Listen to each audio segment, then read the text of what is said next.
Hello बच्चों। तो हम लोग नीट का जो वन शॉट रिवीजन है और वन शॉट रिवीजन हम लोग कर रहे थे। अपनी क्लासेस ऑफलाइन भी चल रही हैं, ऑनलाइन भी चल रही हैं।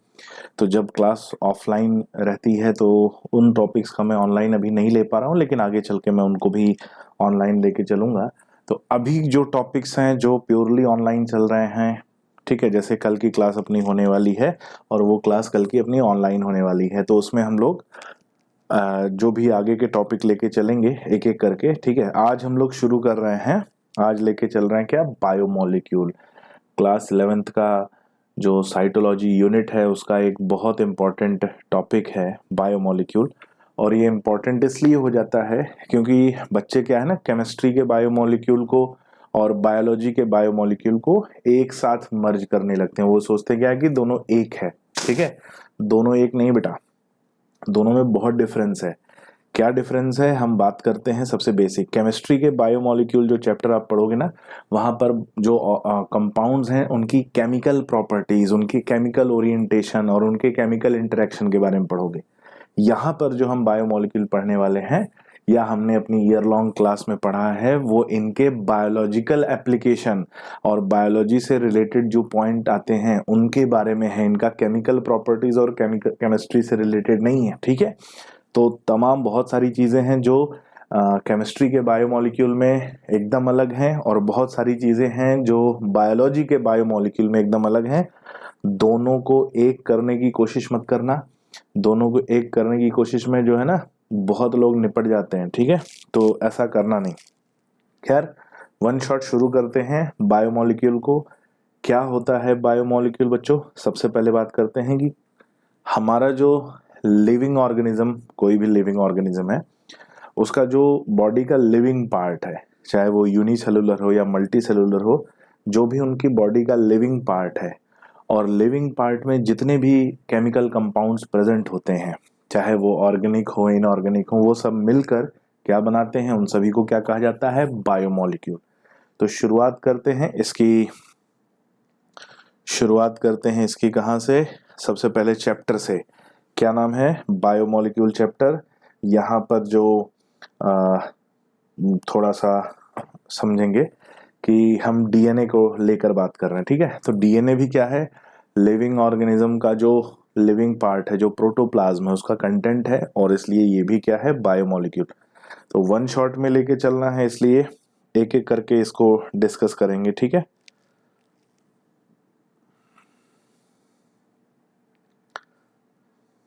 चलो शुरुआत करते हैं बायोमोलिक्यूल की। तो बायोमोलिक्यूल को कैसे डिफाइन करेंगे? They are the chemical compounds. ये वो केमिकल कंपाउंड्स हैं जो लिविंग ऑर्गेनिजम्स में पाए जाते हैं। They are those chemical compounds which are found in living organisms. Living organisms में पाए जाते हैं। ऑर्गेनिक भी हो सकते हैं, इनऑर्गेनिक भी हो सकते हैं, दोनों को ही एक साथ कहा जाता है बायोमोलिक्यूल। ठीक है, याद रखना, ऑर्गेनिक इनऑर्गेनिक दोनों हैं। तो it include both organic and inorganic compound. इसमें ऑर्गेनिक और इनऑर्गेनिक कंपाउंड दोनों पाए जाते हैं।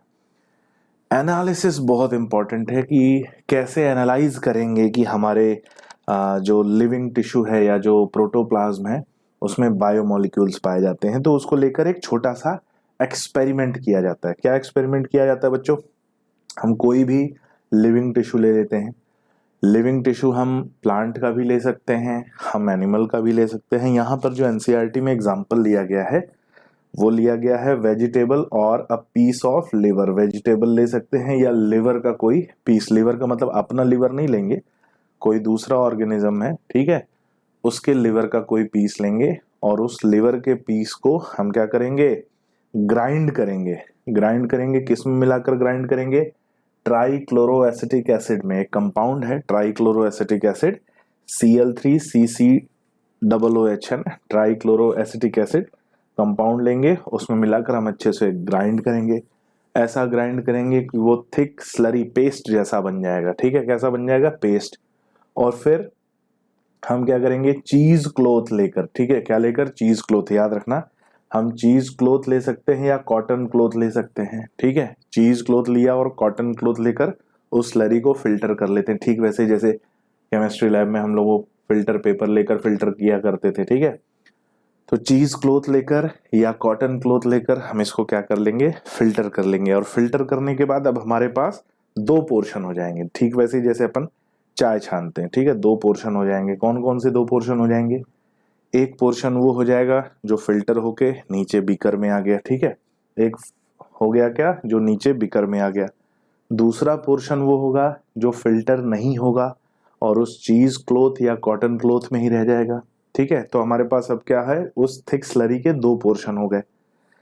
एक पोर्शन जो फिल्टर हो गया है उसे कहा जाता है एसिड सॉल्युबल फ्रैक्शन। क्या कहा जाता है? एसिड सॉल्युबल फ्रैक्शन या एसिड सॉल्युबल पूल। याद रहेगा, एसिड सॉल्युबल फ्रैक्शन या एसिड सॉल्युबल पूल। इसे फिल्ट्रेट भी कहा जाता है। क्या कहा जाता है? फिल्ट्रेट। तो एसिड सॉल्युबल फ्रैक्शन या एसिड सॉल्युबल पूल, ठीक है, उसे क्या कहते हैं? फिल्ट्रेट। दूसरा आता है जो फिल्टर नहीं हुआ, ऊपर चीज क्लॉथ में ही रह गया, उसे बोलते हैं एसिड इनसॉल्युबल फ्रैक्शन या उसे रिटेंटेट कहा जाता है। क्या कहा जाता है? रिटेंटेट। तो हमारे पास दो पॉइंट हो गए, ठीक वैसे समझो जैसे मान लो हम चाय बना रहे हैं। अब चाय अपन ने छानी, ठीक है, तो छन्नी होती है, तो चाय छानते हैं तो कप में हमें चाय मिलती है, तो वो हो गया फिल्ट्रेट। और जो छन्नी होती है उसमें चाय की पत्ती वगैरह जो भी है वो उसमें रह जाता है, अदरक, ठीक है, तुलसी या इलायची जो भी डालते हैं वो सब ऊपर रह जाता है। तो जो ऊपर रह गया छन्नी में वो क्या है? रिटेंटेट। और जो चाय छन के चली गई है कहाँ? कप में, वो क्या है? फिल्ट्रेट, ठीक है। तो चाय से आप लोगों को अब ज्यादा समझ में आ रहा होगा। तो वैसे ही है। अब क्या किया, अब हमने दोनों जो फ्रैक्शन है, दोनों फ्रैक्शन कौन कौन सा है? एक है फिल्ट्रेट और दूसरा है रिटेंटेट। दोनों को जब एग्जामिन किया, दोनों को जब एग्जामिन किया तो हमें क्या पता चला कि दोनों में अलग अलग तरह के केमिकल कंपाउंड मिलते हैं। कैसे मिलते हैं? पहला है फिल्ट्रेट। फिल्ट्रेट जिसे हम एसिड सॉल्युबल पूल कहते हैं। क्या कहते हैं? Acid soluble pool. इंपॉर्टेंट आ जाता है एसिड सॉल्युबल पूल। इसमें छोटे मॉलिक्यूल्स मिलते हैं। बायो मॉलिक्यूल्स कौन से मिलते हैं? छोटे। तो उन्हें कहा जाता है बायो माइक्रो मॉलिक्यूल्स। क्या कहा जाता है? Bio micro molecules. और जब एग्जामिन किया गया तो ये जो बायो माइक्रो मॉलिक्यूल्स हैं इनका मॉलिक्यूलर वेट कितना मिला? 1000 डाल्टन से कम मिला, ठीक है। कितना मॉलिक्यूलर वेट मिला? 1000 डाल्टन से कम मिला। और 1000 डाल्टन से कम मिला इसलिए उन्हें क्या कह रहे हैं? बायो मॉलिक्यूल्स, ठीक है, बायो माइक्रो मॉलिक्यूल्स कह रहे हैं। अब बात आती है कि इसको जब हम एनालाइज किए तो पता चला कि इसमें जो है ना साइटोप्लाज्मिक कंपोजिशन मिल रहा है। क्या मिल रहा है? Cytoplasmic composition. यानी एसिड सॉल्युबल पूल में, फिल्ट्रेट में जो भी कंटेंट है वो साइटोप्लाज्म का कंटेंट है। किसका कंटेंट है? साइटोप्लाज्म का। हमने एक आगे की स्टडी के लिए एक एवरेज जब निकाला कि भाई बायो माइक्रो मॉलिक्यूल्स में यानी फिल्ट्रेट जो होते हैं उसमें जो हमें सब्सटेंसेस मिलते हैं इनका मॉलिक्यूलर वेट वैसे तो हमें मालूम है 1000 डाल्टन से कम होता है, लेकिन रेंज क्या मिलती है? तो पता चला कि भाई 18 डाल्टन से 800 डाल्टन के बीच मिलती है, ठीक है। 18 डाल्टन से 800 डाल्टन के बीच बायो माइक्रो मॉलिक्यूल्स पाए जाते हैं। दूसरा हमें मिलता है रिटेंटेट। रिटेंटेट की बात करें तो एसिड इनसॉल्युबल फ्रैक्शन कहा जाता है। वो जो छन्नी में रह गई थी चाय की पत्ती, अदरक, ठीक है, तुलसी और जो भी गरम मसाला, शिमला मिर्च जो डालना है डाल दो, ठीक है। आजकल सब लोग है ना, सब लोग अलग अलग तरह की चाय बनाने लगे हैं ना। आजकल चाय के भी स्टार्टअप चलने लगे, MBA चाय वाला, चाय सुट्टा बार, ठीक है, सब चलने लगे हैं। स्टार्टअप मतलब चाय की दुकान लगाना भी एक स्टार्टअप हो गया, ठीक है। तो हो क्या रहा है कि एसिड इनसॉल्युबल फ्रैक्शन हम बात कर रहे हैं। किसकी? एसिड इनसॉल्युबल फ्रैक्शन की, जो छन्नी में रह गया। उसमें बड़े मॉलिक्यूल्स पाए जाते हैं इसीलिए वो फिल्टर नहीं हो पाया, बड़े मॉलिक्यूल्स। और जो बड़े मॉलिक्यूल्स मिलते हैं वो बायो मैक्रो मॉलिक्यूल कहे जाते हैं। क्या कहे जाते हैं? Bio macro molecule. जब हमने एग्जामिन किया तो हम बायो मैक्रो मॉलिक्यूल किसे कहते हैं? ऐसे मॉलिक्यूल्स जिनका मॉलिक्यूलर वेट 1000 डाल्टन से ज्यादा मिलता है। कितना मिलता है? 1000 डाल्टन से ज्यादा मिलता है। अब 1000 डाल्टन से ज्यादा मिलता है यानी होना चाहिए, ये बात है क्या? होना चाहिए। लेकिन होता कितना? होता है 10,000 डाल्टन से भी ज्यादा। ठीक है, found to be more than 10,000 dalton, ये बात याद रखना, found to be more than 10,000 dalton, यानी हम कहते हैं कि 1000 डाल्टन से ज्यादा है तो हम उसे बायोमैक्रोमोलिक्यूल कहते हैं, लेकिन होता कितना है, 1000 से तो ज्यादा हमें कोई मिला ही नहीं, जो भी सबसे छोटा मिला वो कितना मिला, 10,000 डाल्टन से ज्यादा। ठीक है, तो it is assumed that their molecular weight is more than 1000 Dalton. Assumed, but it is found that their molecular weight is more than 10,000 Dalton. It contain molecules from cytoplasm and organelles. तो इसमें जो molecules हैं वो cytoplasm का भी part है, organelles का भी पार्ट है, दोनों का पार्ट है किसमें, रेटेंटेट में। ठीक है, ये हो गया ओवरऑल जब हम एग्जामिनेशन करते हैं। अब हम एग्जामिनेशन करें कि इनऑर्गेनिक कंटेंट क्या होता है, इनऑर्गेनिक कंटेंट क्या क्या मिलता है समझने की कोशिश करें। तो इनऑर्गेनिक कंटेंट यानी किसी भी बायोमोलिक्यूल या लिविंग मॉलिक्यूल में इनऑर्गेनिक कंपाउंड कौन सा पाया जाता है लिविंग ऑर्गेनिज्म में। तो उसके लिए हमने क्या किया, 3 स्टेप है। पहला स्टेप क्या है, हमने जो लिविंग टिश्यू लिया, जनरली हम प्लांट टिश्यू लेते हैं इसके लिए, इनऑर्गेनिक कंटेंट को अगर हमें आइडियलाइज कर रहे हैं एनिमल टिश्यू भी ले सकते हैं, लेकिन आसानी से प्लांट टिश्यू को लेकर किया गया। ठीक है, हमने प्लांट टिश्यू को लिया और प्लांट टिश्यू को प्रॉपरली हमने ड्राई कर दिया, जिसमें से क्या है, उसका जो भी वाटर कंटेंट है वो वाटर कंटेंट इवेपोरेट हो गया। ठीक है, क्या इवेपोरेट हो गया, वाटर कंटेंट इवेपोरेट हो गया। उसके बाद जो रिमेनिंग ड्राई वेट है हमने उसको बर्न कर दिया, यानी कोई लीफ लिया, ठीक है, कुछ लीव्स ली, कई बहुत सारी लीफ ली, हमने उसको ड्राई कर दिया। ड्राई करने के बाद वो लीफ क्या हो गई, सूख गई। उसके बाद आग लगा दी, ठीक है, जला दिया। जलाने के बाद क्या होगा, जो उसमें केमिकली बाउंड वाटर वेपर होगा, कुछ ऐसा वाटर वेपर होगा जो अंदर होगा, वो भी क्या होगा, वो भी रिमूव हो जाएगा। और उसके साथ साथ हमने जब बर्न किया तो उसमें जो कार्बन कंटेनिंग कंपाउंड है वो क्या हो जाएंगे, वो हो जाएंगे ऑक्सीडाइज। और उसमें से क्या रिलीज होगा, CO2। CO2 के साथ क्या रिलीज होगा, वाटर। ये वो वाटर है जो केमिकली कंबाइंड वाटर है। ये वाटर नॉर्मल ड्राई करने पर इवेपोरेट नहीं हुआ, ये वाटर कैसे इवेपोरेट हुआ है, बर्न करने पर। तो याद रखना, बर्न करने पर जो ऑर्गेनिक कंपाउंड है वो ऑक्सीडाइज होते हैं, CO2 और वाटर वेपर इवॉल्व मतलब रिलीज होता है। अब क्या मिलेगा भाई, कोई भी लकड़ी जलाओ या कोयला जलाओ या कोई भी लीफ को अगर हमने जला दिया तो जलाने के बाद हमें उसमें क्या मिलता है, राख, ऐश। ठीक है, राख मिलती है। अब उस राख का जब एग्जामिनेशन करेंगे, जब उस ऐश को हम क्या करेंगे, एग्जामिन करेंगे, एनालाइज करेंगे, तो हमें उसमें क्या मिला, हमें उसमें इनऑर्गेनिक एलिमेंट मिले। क्या मिले, इनऑर्गेनिक एलिमेंट। कौन कौन से इनऑर्गेनिक एलिमेंट मिले, मेनली मिलता है, याद रखना 2 ही नाम लिखा है, कैल्शियम, मैग्नीशियम। और इनऑर्गेनिक कंपाउंड मिले कौन से, सल्फेट एंड फॉस्फेट। बहुत सारे मिलते हैं लेकिन ये इनका नाम मेन कैटेगरी में लिया गया है, calcium, magnesium, sulphate and phosphate. तो ये हमें मेन एलिमेंट और मेन कंपाउंड मिलते हैं किसमें, इनऑर्गेनिक कंपोजिशन में। लेकिन इतना ही नहीं मिलता, और भी मिलता है। क्या मिलता है, जरा समझने की कोशिश करें। तो यहाँ एक हमें टेबल दिख रहा है, ठीक है, ये टेबल क्या दिख रहा है, अगर हम वेट परसेंटेज मेजर कर रहे हैं, मेजर कर रहे हैं, वेट परसेंटेज मेजर कर रहे हैं। वेट परसेंटेज मेजर कर रहे हैं किसका, अर्थ क्रस्ट का और ह्यूमन बॉडी का, कि अर्थ क्रस्ट और ह्यूमन बॉडी में इनऑर्गेनिक एलिमेंट कौन कौन से होते हैं।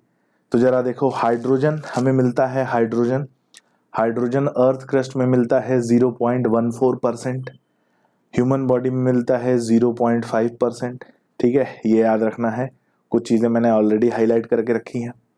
कार्बन की बात करें तो कार्बन मिलता है 0.03%, जो एटमॉस्फेरिक कार्बन है 0.03।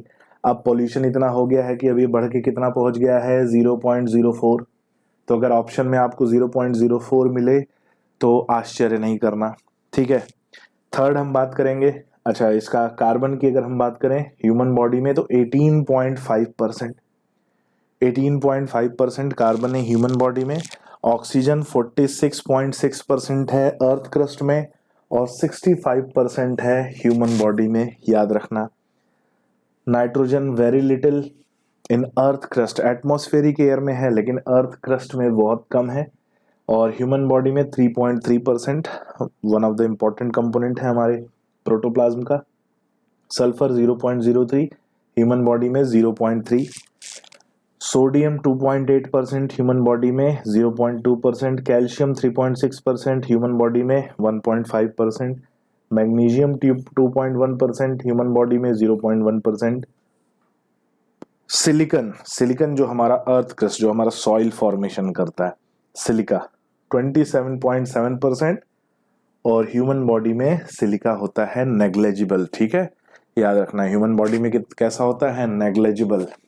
ठीक है, उम्मीद है ये ध्यान रहेगा। अब इसमें सीक्वेंस इंपॉर्टेंट है। क्या इंपॉर्टेंट है, दोनों में कौन सा सबसे हाई है, तो ऑक्सीजन दोनों में सबसे हाई है। देखो 46.6% अर्थ क्रस्ट में और 65% ह्यूमन बॉडी में। ठीक है, अर्थ क्रस्ट में सेकंड आता है सिलिकॉन 27% और थर्ड आता है कैल्शियम 3.6%। ह्यूमन बॉडी की बात करें तो सेकंड आता है कार्बन 18.2% और थर्ड आता है नाइट्रोजन जो कि 3.3%। तो ये कभी कभार इनके परसेंटेज से रिलेटेड क्वेश्चन आ जाते हैं और उसमें फर्स्ट, सेकंड, थर्ड और लास्ट ये याद रखना। ठीक है, फर्स्ट, सेकंड, थर्ड और लास्ट। जैसे कि अर्थ क्रस्ट में नाइट्रोजन सबसे नेग्लिजिबल है और ह्यूमन बॉडी में सिलिका सबसे नेग्लिजिबल है। तो क्लासिफिकेशन में देखा कि बायोमोलिक्यूल्स दो तरह के होते हैं, बायो माइक्रोमोलिक्यूल्स और बायो मैक्रोमोलिक्यूल्स। एक एक करके इनको देखेंगे। सबसे पहले बायो माइक्रोमोलिक्यूल की बात करेंगे। बायो माइक्रोमोलिक्यूल जो है बच्चों, ये छोटे कंपाउंड्स होते हैं, इसीलिए नाम पड़ा है बायो माइक्रोमोलिक्यूल्स। और इम्पॉर्टेंट बात यह है कि इनका molecular weight found to be less than 1000 dalton. इनका मॉलिक्यूलर वेट हमें 1000 डाल्टन से लेस मिला है और इसीलिए इन्हें बायो माइक्रोमोलिक्यूल कहा जाता है। लेकिन जब हमने एनालाइज किया कि भाई 1000 डाल्टन से कम तो कितना कम, एक रेंज मिलती है और रेंज क्या मिलती है, 18 से लेके 800 डाल्टन। ठीक है, 18 से लेकर 800 डाल्टन के बीच पाए जाते हैं। ये है बायो माइक्रोमोलिक्यूल जो मेनली चार तरह के होते हैं। कौन कौन से, अमीनो एसिड, लिपिड, शुगर और नाइट्रोजनस बेस। आगे बढ़ते हैं। सबसे पहले अमीनो एसिड। अमीनो एसिड ऐसे ऑर्गेनिक कंपाउंड्स होते हैं जिनमें एक ही कंपाउंड पे अमीनो ग्रुप और एसिडिक ग्रुप दोनों अरेंज होता है, उसे कहते हैं टिपिकल अमीनो एसिड। तो typical amino acid is form of an amino group and an acidic group and H and an variable group. एक हाइड्रोजन और एक वेरिएबल ग्रुप होता है और दोनों ये सेमी कंपाउंड में प्रेजेंट होते हैं, अमीनो ग्रुप भी और एसिडिक ग्रुप भी। यहाँ पर एक डायग्राम बना, देखो कार्बन है, कार्बन पे एक तरफ अमीनो ग्रुप दिख रहा है, एक तरफ कार्बोक्सिलिक ग्रुप यानी एसिडिक ग्रुप दिख रहा है, एक हाइड्रोजन इससे अटैच होता है और एक वेरिएबल है, आर हो गया वेरिएबल ग्रुप। आर जो है वो अलग अलग अमीनो एसिड में अलग अलग पाया जाता है, इसलिए उसका नाम पड़ा है वेरिएबल ग्रुप। बाकी जो तीनों हैं, तीनों मतलब कौन, अमीनो एसिड और हाइड्रोजन, यानी अमीनो ग्रुप, कार्बोक्सिलिक ग्रुप और हाइड्रोजन, ये सेम होते हैं सभी अमीनो एसिड में। केवल डिफरेंस किसका होता है, आर का, वेरिएबल ग्रुप का। और जो अमीनो एसिड में जो कार्बन प्रेजेंट होता है उसे हम क्या बोलते हैं, अल्फा कार्बन। ठीक है, और इसीलिए हम अमीनो एसिड को क्या बोलते हैं, अल्फा अमीनो एसिड। दोनों एसिडिक और कार्बोक्सिलिक ग्रुप सेम कार्बन से जुड़े होते हैं, इसलिए हम कहते हैं अल्फा कार्बन, और अमीनो एसिड को कहते हैं अल्फा अमीनो एसिड। याद रखना है, 3 एग्जाम्पल याद रखने हैं, किसको लेकर, उसके स्ट्रक्चर को लेकर। पहला देखो, पहले में वेरिएबल ग्रुप पे क्या प्रेजेंट है, हाइड्रोजन, तो हाइड्रोजन प्रेजेंट है तो ये अमीनो एसिड कौन सा है, ग्लाइसिन। दूसरे में वेरिएबल ग्रुप पे क्या प्रेजेंट है, CH3 है तो ये कौन सा है, एलेनिन। तीसरा है क्या प्रेजेंट है, CH2OH, तो ये अमीनो एसिड कौन सा है, सीरीन। बाकी देखो तीनों में सब कुछ क्या है, सेम है, और सब कुछ सेम है, केवल डिफरेंस किसका है, आर ग्रुप का, वेरिएबल ग्रुप का। तो ये 3 अमीनो एसिड याद रखना। केमिकल नेचर की बात करें तो अमीनो एसिड 3 टाइप के होते हैं। 3 टाइप के मतलब कौन कौन से, acidic amino acid, basic amino acid और neutral amino acid. Acidic amino acid कौन होते हैं, ऐसा अमीनो एसिड जिनमें एसिडिक ग्रुप का नंबर अमीनो ग्रुप से ज्यादा होता है, यानी बेसिक ग्रुप से ज्यादा होता है, उन्हें कहते हैं एसिडिक अमीनो एसिड। और इसका एग्जांपल मिलता है ग्लूटामिक एसिड। याद रखना क्या मिलता है, ग्लूटामिक एसिड। ठीक है, ग्लूटामिक एसिड। दूसरा है basic amino acid.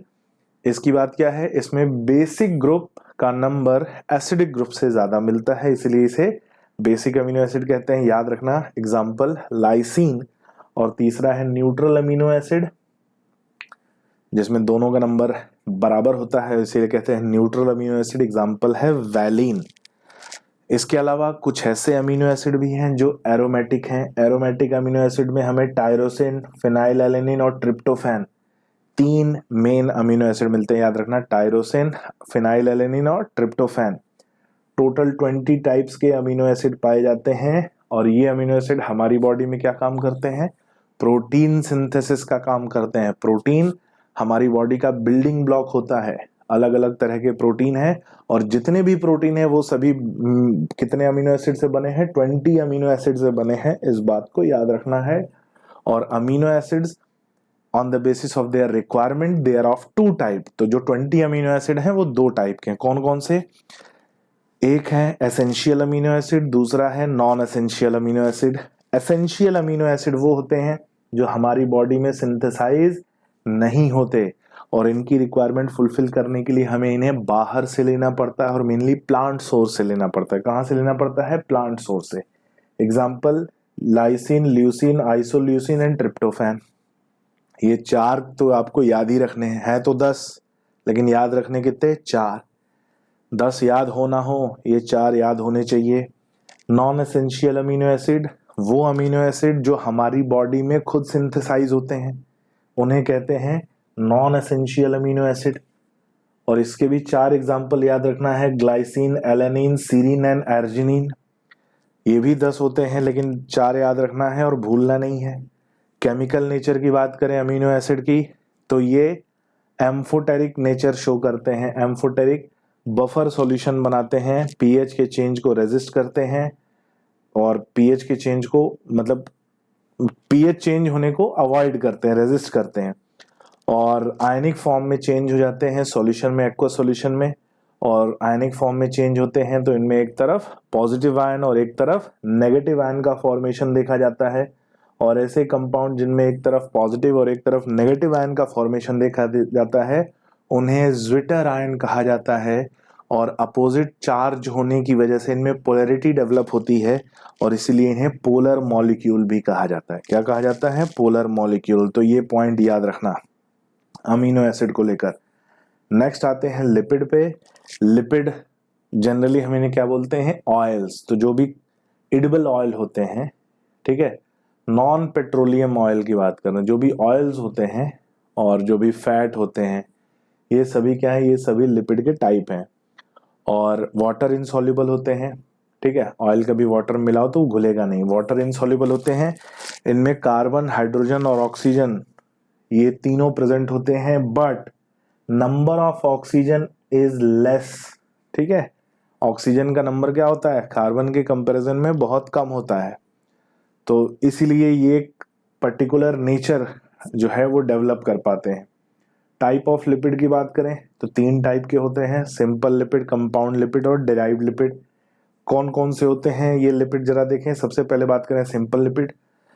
Simple lipid 2 चीजों से मिलकर बनता है, एक फैटी एसिड और एक अल्कोहल। ठीक है, अल्कोहल तो आपको जाना पहचाना लग ही रहा होगा, फैटी एसिड भी पाया जाता है। और जिस किसी लिपिड में केवल यही 2 कंपाउंड होते हैं उसे कहा जाता है सिंपल लिपिड। ठीक है, क्या होते हैं, यही 2 कंपाउंड होते हैं।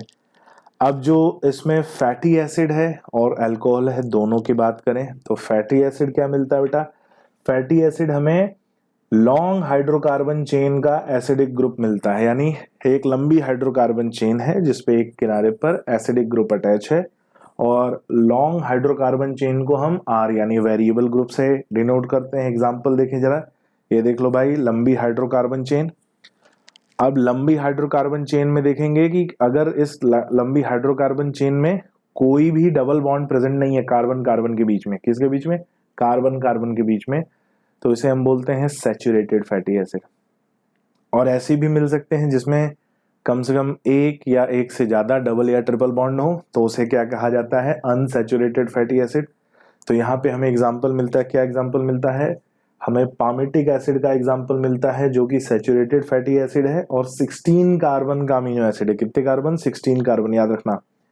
और वहीं एराकिडोनिक एसिड मिलता है जो कि 20 कार्बन का अमीनो एसिड है। इसमें हमें 4 डबल बॉन्ड दिख रहे हैं, तो ये अनसैचुरेटेड फैटी एसिड का एग्जाम्पल है। तो टाइप ऑफ फैटी एसिड दो तरह के हो गए, एक सैचुरेटेड एक अनसैचुरेटेड। सैचुरेटेड जिसमें कार्बन कार्बन के बीच में केवल सिंगल बॉन्ड प्रेजेंट होता है, ठीक है, कार्बन कार्बन के बीच में, यानी कार्बन की जो चेन है उसमें केवल सिंगल बॉन्ड प्रेजेंट है, तो उसे क्या कहेंगे? सैचुरेटेड। और जहां पर कम से कम एक डबल या ट्रिपल बॉन्ड प्रेजेंट है उसे कहेंगे अनसैचुरेटेड। एग्जाम्पल क्या मिलता है यहां पर देखते हैं example. Palmitic acid saturated, stearic acid saturated, oleic acid unsaturated, और इससे पहले हमने देखा एराकिडोनिक एसिड, ये रहा एराकिडोनिक एसिड। एराकिडोनिक एसिड भी क्या है? अनसैचुरेटेड अमीनो एसिड का एग्जाम्पल है। दोनों में क्या डिफरेंस होते हैं? सैचुरेटेड फैट यानी लिपिड से ही क्या बनता है? फैट। और अनसैचुरेटेड फैट में दोनों में क्या डिफरेंस है देखने की कोशिश करते हैं। हम ऐसे बात कर सकते हैं कि सैचुरेटेड फैटी एसिड और अनसैचुरेटेड फैटी एसिड में क्या डिफरेंस है। तो जो सैचुरेटेड फैटी एसिड होते हैं ये जनरली बच्चों ये एनिमल फैट सोर्स होता है। इनका क्या सोर्स होता है? एनिमल सोर्स से मिलते हैं। एनिमल सोर्स से मिलते हैं, चाहे वो मीट हो गया, चाहे बटर हो गया, चाहे डेयरी प्रोडक्ट हो गया, एनिमल सोर्स से मिलेंगे। एनिमल सोर्स से मिलेंगे so they are found to be solid at room temperature. जो चर्बी है वो भी किसका एग्जाम्पल है? सैचुरेटेड फैट का। और सॉलिड होता है रूम टेम्परेचर पे, जैसे अगर हम बात करें घी हो गया, बटर हो गया, they are found to be solid at room temperature. और ये बॉडी में लो डेंसिटी लिपोप्रोटीन का फॉर्मेशन करते हैं क्योंकि ये बैड कोलेस्ट्रॉल को बढ़ाते हैं। क्या बढ़ाते हैं? बैड एलडीएल को बढ़ाते हैं, लो डेंसिटी लिपोप्रोटीन। और इनकी वजह से ब्लड वेसल्स ब्लॉक हो सकती हैं, कार्डियोवैस्कुलर डिसऑर्डर्स हो सकते हैं अगर कोई एक लिमिट से ज़्यादा अमाउंट में इनको कंज्यूम करता है। वहीं अनसैचुरेटेड फैटी एसिड जो कि वेजिटेबल ऑयल होते हैं, ये रूम टेम्परेचर पर लिक्विड फॉर्म में होते हैं और गुड कोलेस्ट्रॉल का फॉर्मेशन करते हैं। गुड कोलेस्ट्रॉल क्या है? हाई डेंसिटी लिपोप्रोटीन बनाता है। क्या बनाता है? High density lipoprotein. और हाई डेंसिटी लिपोप्रोटीन अगर बनता है तो वो एलडीएल लो डेंसिटी यानी बैड कोलेस्ट्रॉल के फॉर्मेशन को भी कम करता है, जिससे लो डेंसिटी लिपोप्रोटीन का फॉर्मेशन कम होता है और कार्डियोवैस्कुलर डिजीजेज, ठीक है, की कमी आती है।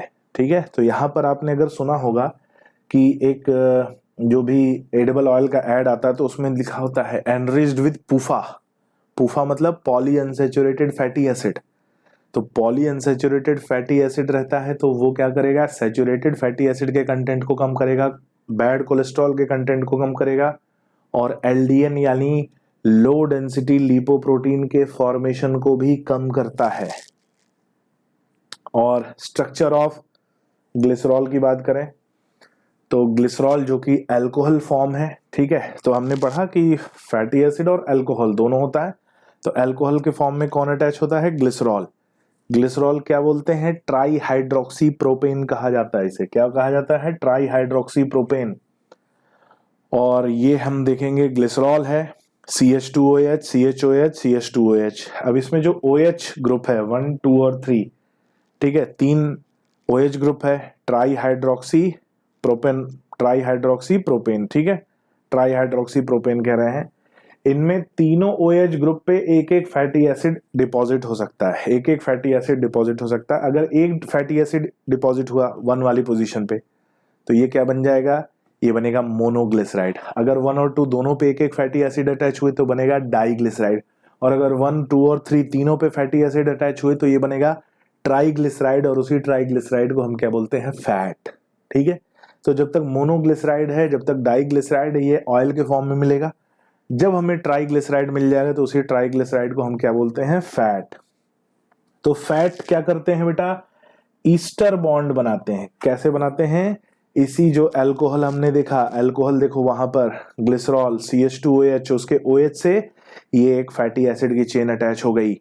कौन सा बॉन्ड बनेगा? एस्टर बॉन्ड बनेगा। ठीक है, एस्टर बॉन्ड बनेगा, डिहाइड्रेशन होगा, एक एस्टर बॉन्ड के फॉर्मेशन में एक वाटर मॉलिक्यूल रिलीज होगा। कैसा होता है एस्टर बॉन्ड? देखो यहाँ पे ROR, ठीक है। R एक वेरिएबल ग्रुप है, O और एक दूसरा वेरिएबल ग्रुप, इनके बीच में जो बॉन्ड बन रहा है एस्टर बॉन्ड बन रहा है, ठीक है।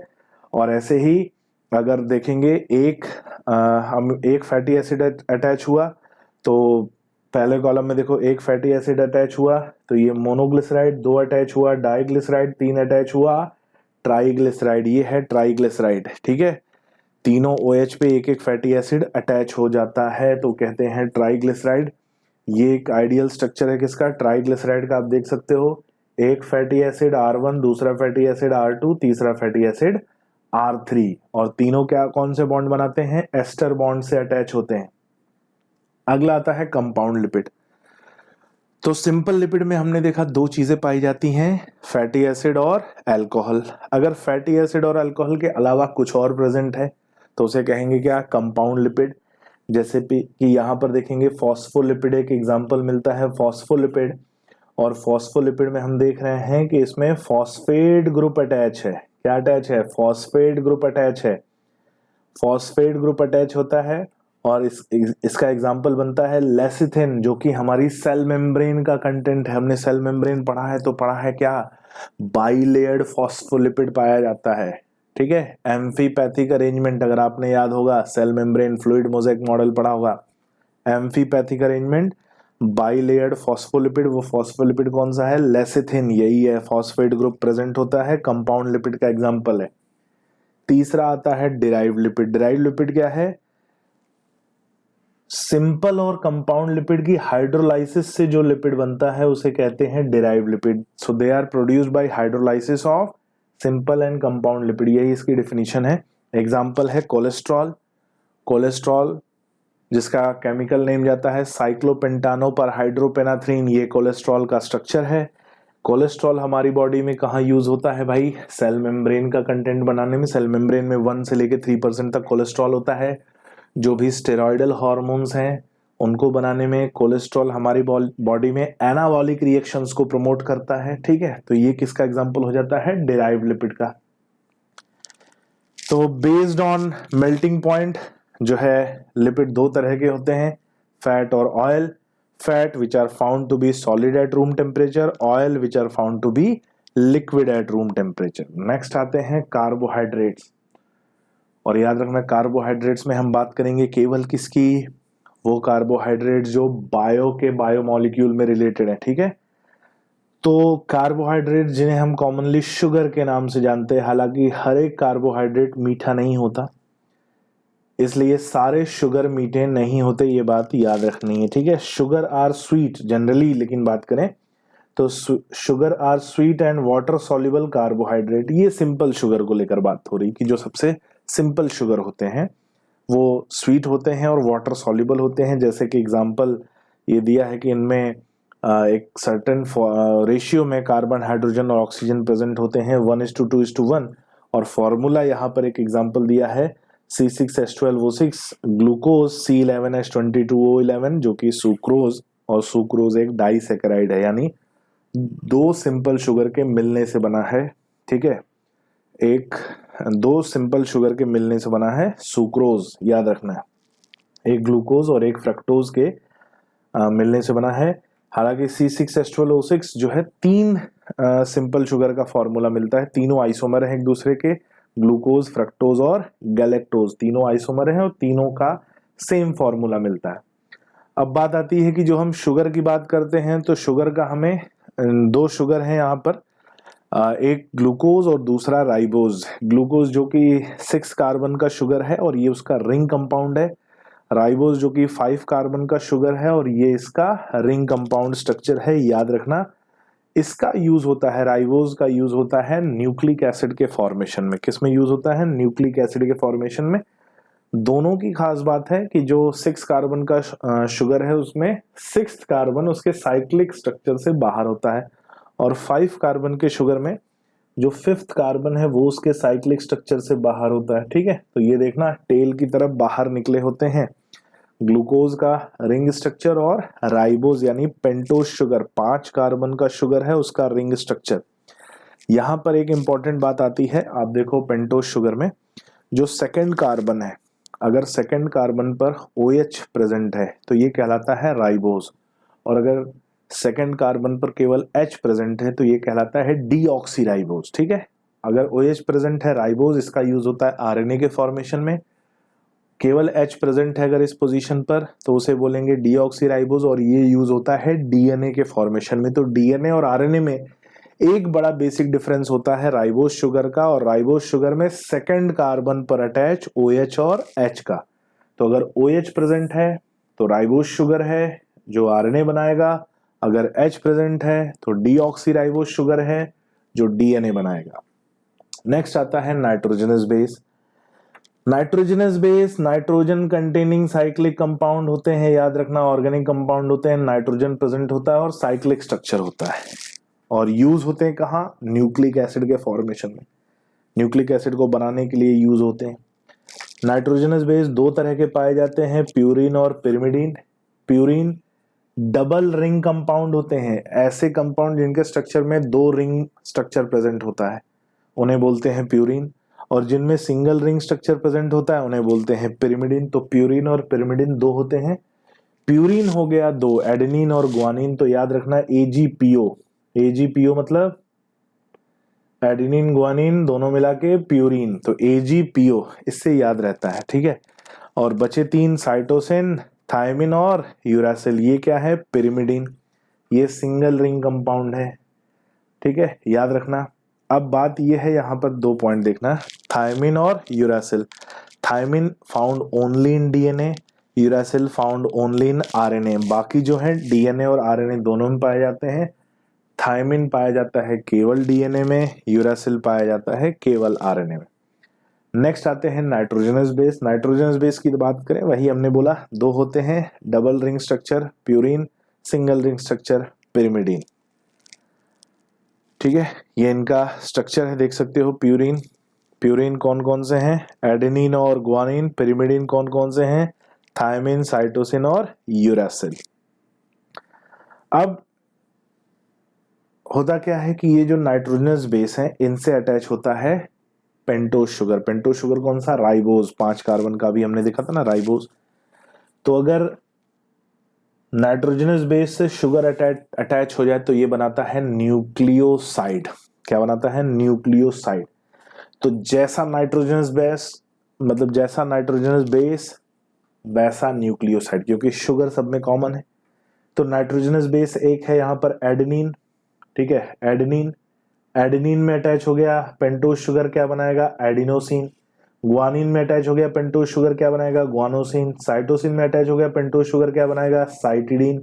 थायमिन में अटैच हो गया पेंटोज शुगर, क्या बनाएगा? थायमिडीन। यूरासिल में अटैच हो गया पेंटोज शुगर, क्या बनाएगा? Uridine.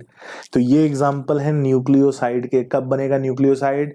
Nitrogenous base when attaches with pentose sugar.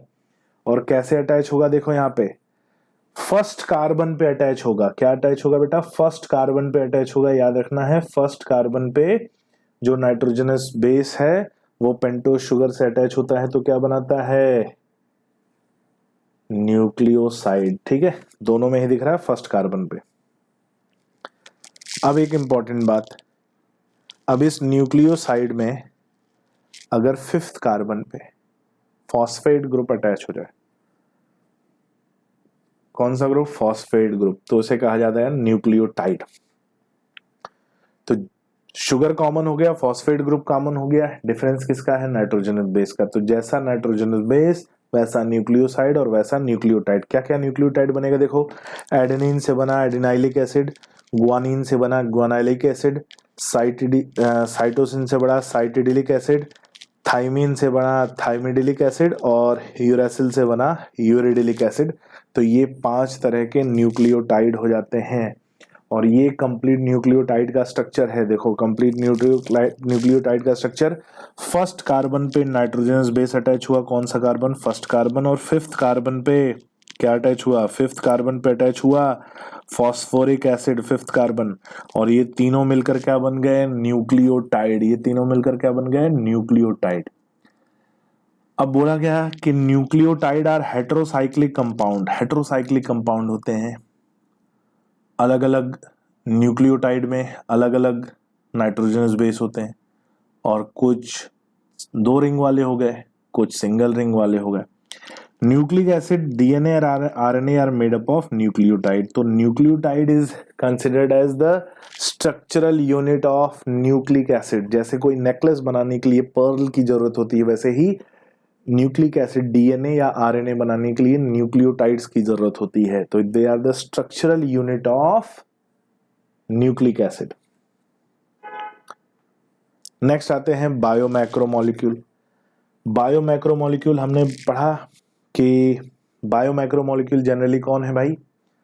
ये वो हैं जो 800 डाल्टन या बोला जाए 1000 डाल्टन से ऊपर होते हैं। और इसको लेकर एक बड़ी इंपॉर्टेंट बात आ गई लिपिड को लेकर, ठीक है। लिपिड एक्सेप्शन है।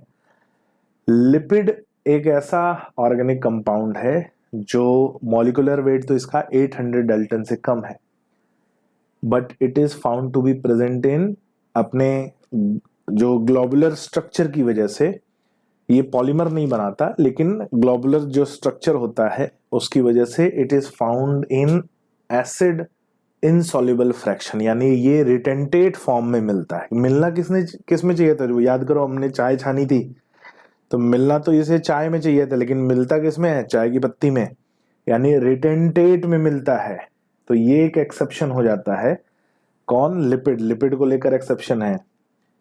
Its molecular weight is less than 800 dalton but it is found in acid insoluble fraction, यानी रिटेंटेट में मिलता है। So biomacromolecule, they are biomacromolecules having molecular weight greater than 1000 dalton होना चाहिए, लेकिन मिलता कितना है? मोर देन 10,000 डाल्टन, क्योंकि बड़े कंपाउंड बनाते हैं। चाहे वो प्रोटीन हो, चाहे पॉलीसेकेराइड हो, चाहे न्यूक्लिक एसिड हो, ये कैसे कंपाउंड है? बड़े कंपाउंड है। और ये तीन एग्जांपल हो जाते हैं किसके?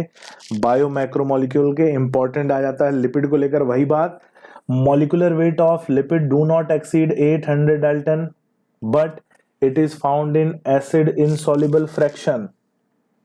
क्यों है ऐसा?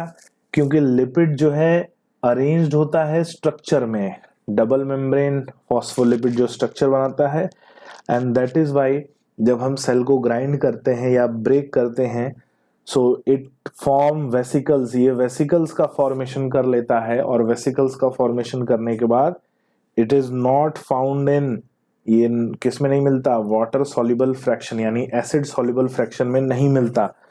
बट ये याद रखना है, lipid is not strictly a macromolecule. ये बायोमैक्रोमोलिक्यूल नहीं है। है क्या? बायोमाइक्रोमोलिक्यूल, लेकिन मिलता किसके साथ है? बायोमैक्रोमोलिक्यूल के। एवरेज कंपोजिशन ऑफ सेल की बात करें, ठीक है, एवरेज कंपोजिशन ऑफ सेल हर साल इससे एक इंपॉर्टेंट क्वेश्चन पूछ देता है, और सबसे ज्यादा तो पूछता है इसको लेकर, न्यूक्लिक एसिड को लेकर। पिछले अगर मैं बोलूं 5 सालों में 2 बार इससे लेकर क्वेश्चन आए, ठीक है। तो याद रखना क्या क्या है। वाटर कितना मिलता है? 70 से 90%। वाटर कितना मिलता है? 70 से 90%। प्रोटीन कितना मिलता है? 10 से 15%। कार्बोहाइड्रेट कितना? 3%, याद रखना percentage. Lipid 2%, nucleic acid 5 to 7%, और आयंस मिलते हैं 1%, याद रखना है। आते हैं प्रोटीन पर। प्रोटीन हमारी बॉडी का बिल्डिंग ब्लॉक होते हैं। ये हेटेरोपॉलीमर होते हैं अमीनो एसिड के। कोई भी प्रोटीन एक से ज्यादा तरह के अमीनो एसिड से बना होता है, कभी भी एक ही तरह का अमीनो एसिड प्रोटीन का फॉर्मेशन नहीं करता। So protein are never found to be homopolymer and they are only found to be heteropolymer, ठीक है। और ये जो अमीनो एसिड्स हैं आपस में कैसे जुड़ते हैं? पॉलीपेप्टाइड, मतलब पेप्टाइड बॉन्ड बनाते हैं और एक चेन बनाते हैं, उस चेन को पॉलीपेप्टाइड कहा जाता है। जैसे यहाँ पर देख सकते हैं, हमें एक चेन दिख रही है अलग अलग अमीनो एसिड की, और ये जो चेन है अलग अलग अमीनो एसिड के जुड़ने से बनी है। इनके बीच में कौन सा बॉन्ड है? कार्बन नाइट्रोजन के बीच में बॉन्ड मिलता है, उसे बोलते हैं पेप्टाइड बॉन्ड। ये भी कैसे बनता है? डिहाइड्रेशन से बनता है। डिहाइड्रेशन, वाटर मॉलिक्यूल रिलीज होता है। जितने पेप्टाइड बॉन्ड बनेंगे, हर एक पेप्टाइड बॉन्ड में एक वाटर मॉलिक्यूल रिलीज होगा, तो 2 अमीनो एसिड आपस में जुड़ेंगे, ठीक है। और हमने बोला प्रोटीन बड़ा फंक्शनल जो है कंपाउंड है, हमारी बॉडी में बहुत सारे फंक्शन परफॉर्म करता है। जरा देखते हैं कौन कौन से फंक्शन है। So protein is necessary for growth and development of body, body के ग्रोथ एंड डेवलपमेंट और टिश्यू रिपेयर के लिए, क्योंकि हमारी बॉडी का बिल्डिंग ब्लॉक है। इसके अलावा कुछ प्रोटीन जो है वो रिसेप्टर्स, ठीक है, मतलब प्रोटीन जो है ट्रांसपोर्ट में भी हेल्प करते हैं, मेम्ब्रेन के अक्रॉस मूवमेंट कराते हैं सब्सटेंसेस का। जैसे कि एग्जांपल है ग्लूट 4। ग्लूट 4 एक प्रोटीन है जो सेल मेम्ब्रेन पर प्रेजेंट होता है और ये ग्लूकोज के ट्रांसपोर्ट में हेल्प करता है। किसके ट्रांसपोर्ट में? ग्लूकोज। एग्जांपल याद रखना बड़ा इंपॉर्टेंट है, 10 स्टार टाइप का एग्जांपल है, ठीक है।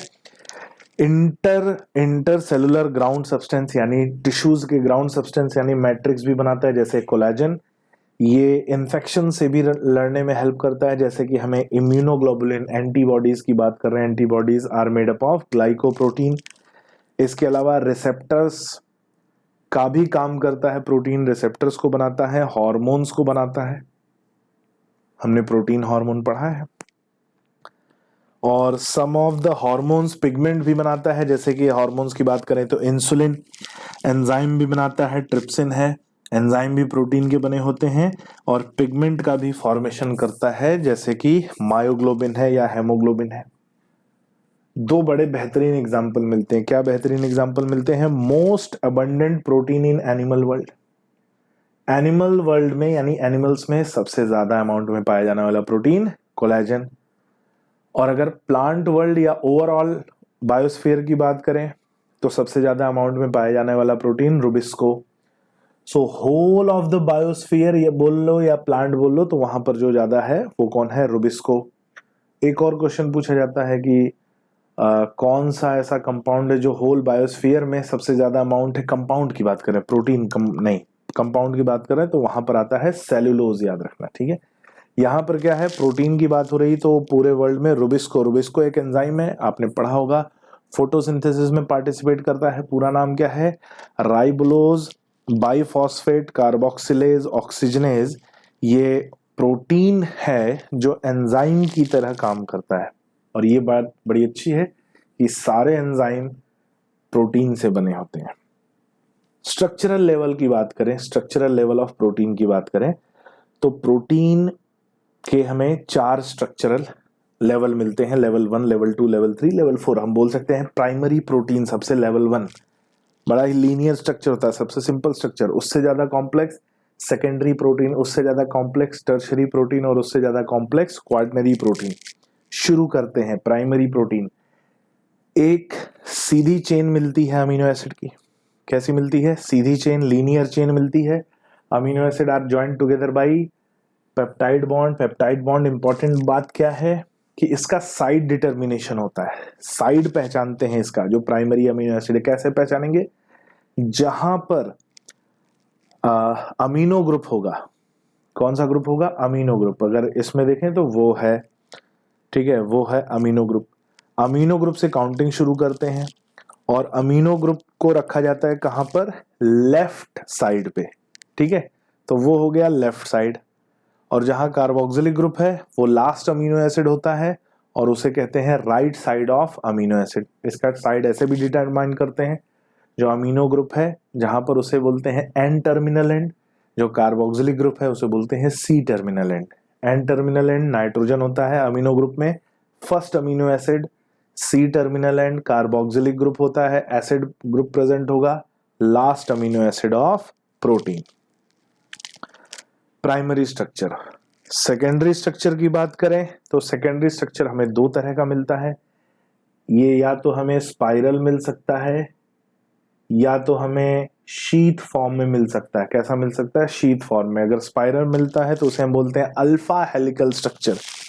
कैसा बोलता है? Alpha helical structure.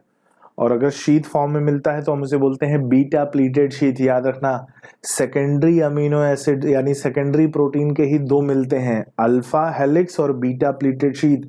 और अल्फा हेलिक्स हमेशा क्या बनाएगा? राइट हैंडेड हेलिक्स बनाएगा। क्या बनाएगा? Right handed helix. Secondary protein के 2 एग्जांपल मिलते हैं, केराटिन और फाइब्रोइन। फाइब्रोइन जो कि सिल्क या फाइबर बनाने में यूज होता है, सिल्क फाइबर बनाने में फाइब्रोइन।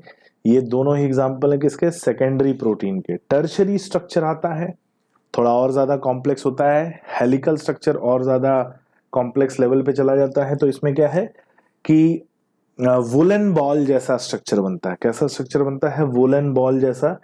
और वुलन बॉल जैसा स्ट्रक्चर बनता है तो अंदर एक हॉलो स्पेस होता है, और हॉलो स्पेस में कोई भी एक फंक्शनल ग्रुप पाया जा सकता है, 3D स्ट्रक्चर पाया जाता है इसका। कैसा स्ट्रक्चर है? 3D, 3 डायमेंशनल स्ट्रक्चर है।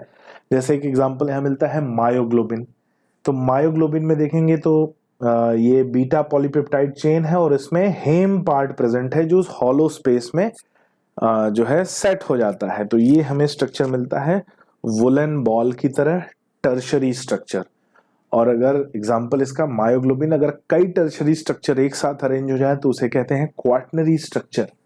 और इसका एग्जांपल है हेमोग्लोबिन। हेमोग्लोबिन में 2 अल्फा चेन और 2 बीटा चेन प्रेजेंट होती हैं और हर एक चेन में अपना अलग हेम पार्ट पाया जाता है, iron containing part. Haemoglobin example हो जाता है क्वाटनरी प्रोटीन का, ठीक है, क्वाटनरी प्रोटीन। नेक्स्ट आते हैं पॉलीसेकेराइड्स। पॉलीसेकेराइड्स की बात करें, ये क्या होते हैं? पॉलीमर ऑफ शुगर होते हैं। क्या होते हैं? Polymer of sugar. और शुगर का मतलब मोनोसेकेराइड्स के पॉलीमर होते हैं, बड़े कंपाउंड बनते हैं। 4 एग्जांपल याद रखना। स्टार्च किसका एग्जांपल है? होमोपॉलीमर ऑफ ग्लूकोज, याद रखना, starch is homopolymer of glucose. Cellulose भी होमोपॉलीमर ऑफ ग्लूकोज, ग्लाइकोजन भी homopolymer of glucose, inulin is homopolymer of fructose. और मुझे जहां तक याद है, आई थिंक 2017 में ये पूछा गया है या 18 में पूछा गया है, इनुलिन को लेकर पूछा गया है। इनुलिन किसका पॉलीमर है? तो याद रखना, फ्रक्टोज का। और स्टार्च, सेलुलोज और ग्लाइकोजन में क्या डिफरेंस आता है बेटा? इनकी ब्रांचिंग का डिफरेंस आता है, ठीक है, ब्रांचिंग और फिजिकल अरेंजमेंट का डिफरेंस आता है। जैसे देखो, स्टार्च को देखोगे तो स्टार्च हमें लीनियर भी मिल सकता है और ब्रांच्ड भी मिल सकता है। कैसा मिल सकता है? ब्रांच्ड। सेलुलोज हमें केवल और केवल लीनियर फाइबर के फॉर्म में मिलेगा, सीधे फाइबर के फॉर्म में मिलेगा। ग्लाइकोजन में हाईली ब्रांच्ड मिलेगा। कैसा मिलेगा? Highly branch. इसकी ब्रांच की भी ब्रांच पाई जाती है, ठीक है, हाईली ब्रांच्ड। तो ये ब्रांच्ड है या अनब्रांच्ड है और ब्रांचिंग लेवल है, तो ब्रांचिंग का ग्रेड कैसा है, उसके बेस पर ये अलग अलग तरह के पॉलीसेकेराइड होते हैं। जैसे यहां पर एग्जांपल आता है कि कुछ ऐसे पॉलीसेकेराइड भी हैं जो कॉम्प्लेक्स पॉलीसेकेराइड है। और कॉम्प्लेक्स पॉलीसेकेराइड में इनमें क्या है? अमीनो ग्रुप प्रेजेंट है और उन्हें कहा जाता है अमीनो शुगर। एग्जांपल मिलता है N acetyl glucosamine and N acetyl galactosamine. याद रखना, N acetyl glucosamine and N acetyl galactosamine. Example आता है काइटिन। काइटिन आपको याद होगा, फंगल सेल वॉल बनाता है, आर्थ्रोपोड्स का एक्सोस्केलेटन बनाता है, और it is a homopolymer of N-acetyl glucosamine that is seen in exoskeleton of arthropods. Homopolymer होता है जो आर्थ्रोपोड्स के एक्सोस्केलेटन में मिलता है, बच्चों याद रखना है, ठीक है।